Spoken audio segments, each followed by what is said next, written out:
Before I begin this webcast, a special greeting. Steve and Scott McEachern have worked tirelessly behind the scenes of this webcast to make it a success. On this date, September the 11th, I wanted to wish them both a very happy birthday. And all with pearl and ruby glowing was the fair palace door, through which came flowing, and sparkling evermore, a troop of echoes whose sweet duty was but to sing, in voices of surpassing beauty, the wit and wisdom of their king. An excerpt from The Haunted Palace by Edgar Allan Poe. Hello once again, I'm Don Jackson. There are some people like that in this world who need to have others around them echoing the opinions and the words they say, ready to praise their every move like that king in Poe's tale. Others don't hear the echoes enough. Is an echo the shadow of one's voice? The echoes of the heartbeat of the internet.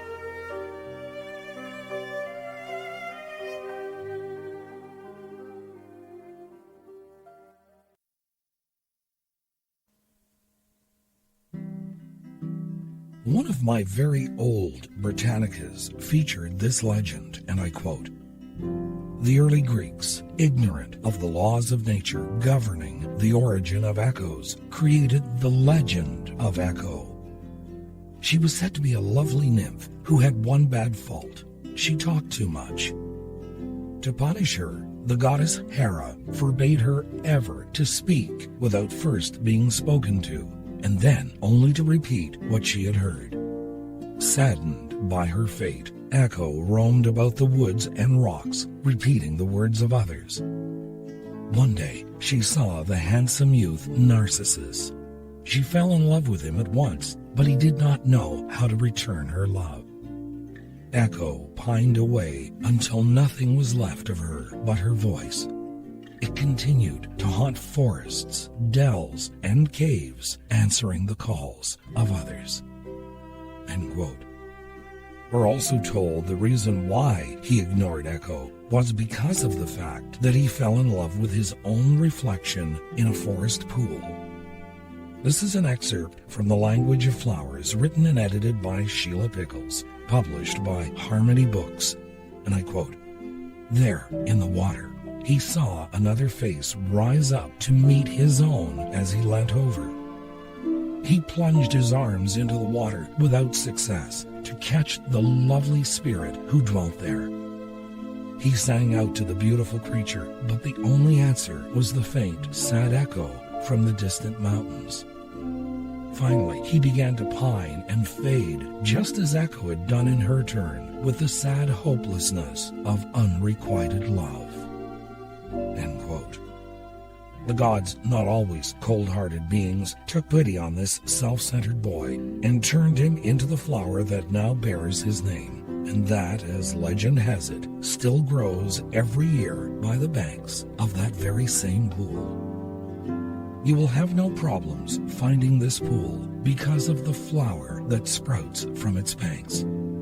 It is the one that droops over the surface that it might better see its own beauty mirrored in the water.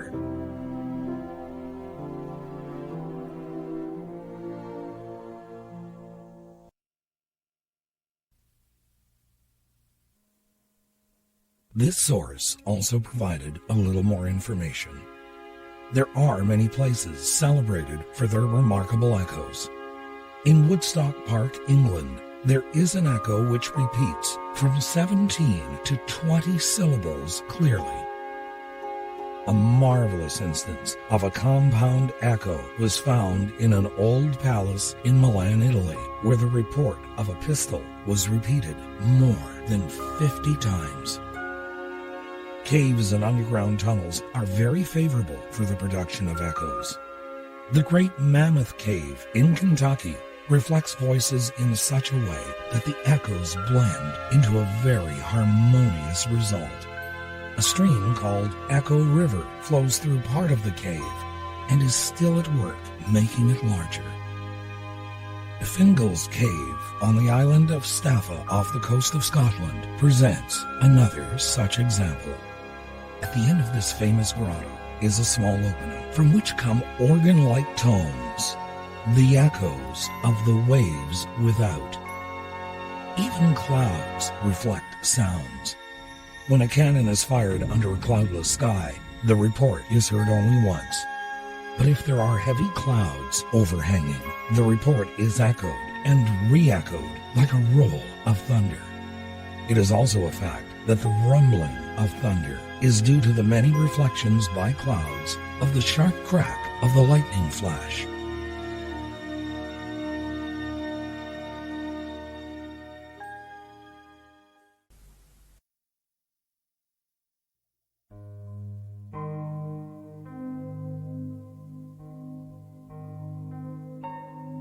Here is a very interesting fact.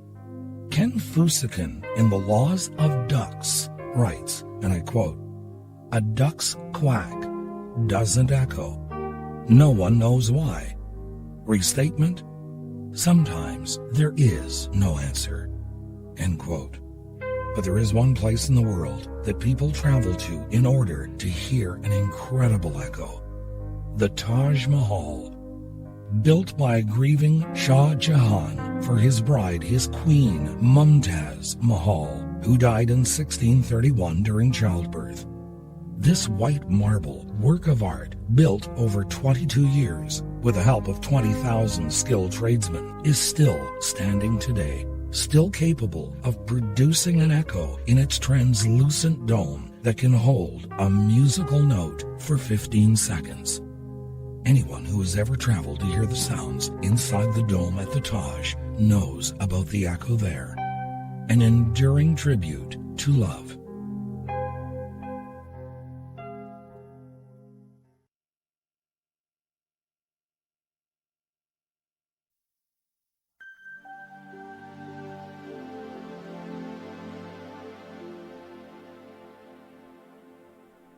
Donald Robert Perry Marquis wrote, "Publishing a volume of verse is like dropping a rose petal down the Grand Canyon and waiting for the echo."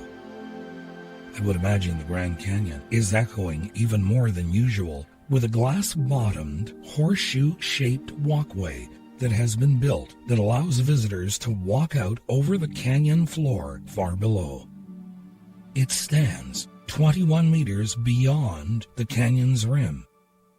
A former astronaut and a Native American were the first two people to step out onto the see-through floor of the Grand Canyon skywalk that rests 1,219 meters above the bottom of the canyon. It must seem like you're walking on air. The astronaut was Buzz Aldrin, who said it was a magnificent first walk. Giuseppe Mazzini wrote, "Music is the harmonious voice of creation, an echo of the invisible world, one note of the divine concord which the entire universe is destined one day to sound." End quote. Take a look at our planet from outer space and wonder what the music might have sounded like during its creation. There is a music in all things, even if it's only the echoes that remain.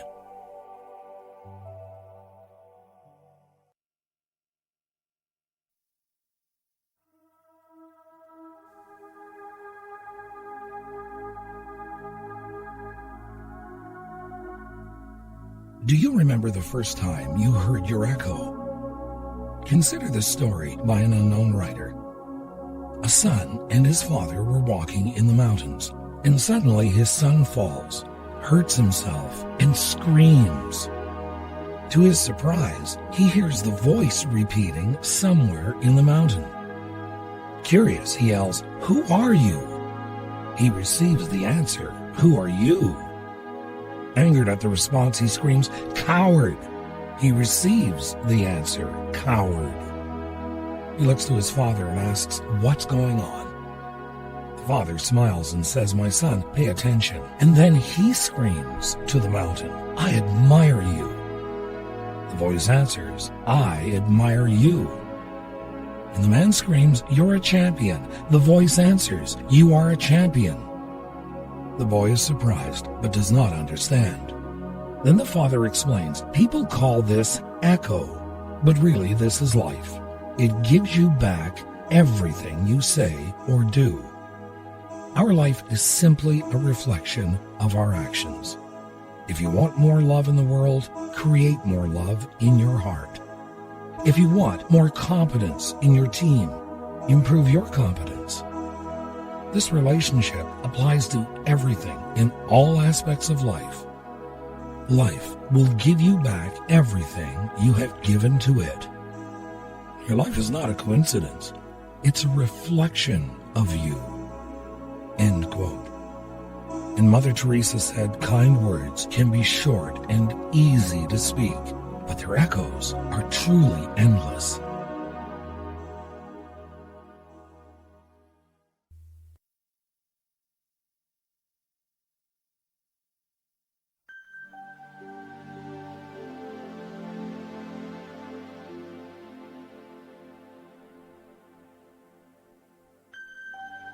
Barbara Milo-Orbach wrote, and I quote, I just read that life is like an echo. We get from it what we put into it, and often much more. Charles Baudelaire said, perfumes, colors, and sounds echo one another. When my daughter was in high school, she went on a class trip to hear the Toronto Symphony Orchestra at Roy Thompson Hall. I often wonder if that building retains something from the echoes of that glorious music. I grew up in a century-old house. My grandmother owned all the properties surrounding it, and over time, she sold off some plots to people who wanted to set up homes there. My father was born in that house. My mother still lived there until a short time after my father passed away. She finally sold it to a developer who was going to build a large, brand-name grocery superstore on it. From time to time, I shop in that store. In one aisle, I've stood where my bedroom used to be. It is a strange feeling. That house had been there so long, had seen so many lives come and go, that I can't help but wonder about echoes that might still be lingering. One can only imagine what it must be like to stand near Ground Zero in New York. Albert Hubbard was quoted as saying, without love, the earth would echo only with cries of pain. Never forget the bravery of those who were the first to respond to the terror in New York on 9/11. I hope you will take a few moments to say a prayer for all those whose lives were lost, and another prayer for their families and friends who live with that memory every day of their lives. For a troubled world, love is still the most powerful force on the planet. But in order for it to really work, we all must welcome love into our lives. And I'm not sure if all the people on this planet are ready at this point in time to fully embrace what this world could be if love was given a chance to rule. Good night, sweet dreams. I'm Don Jackson.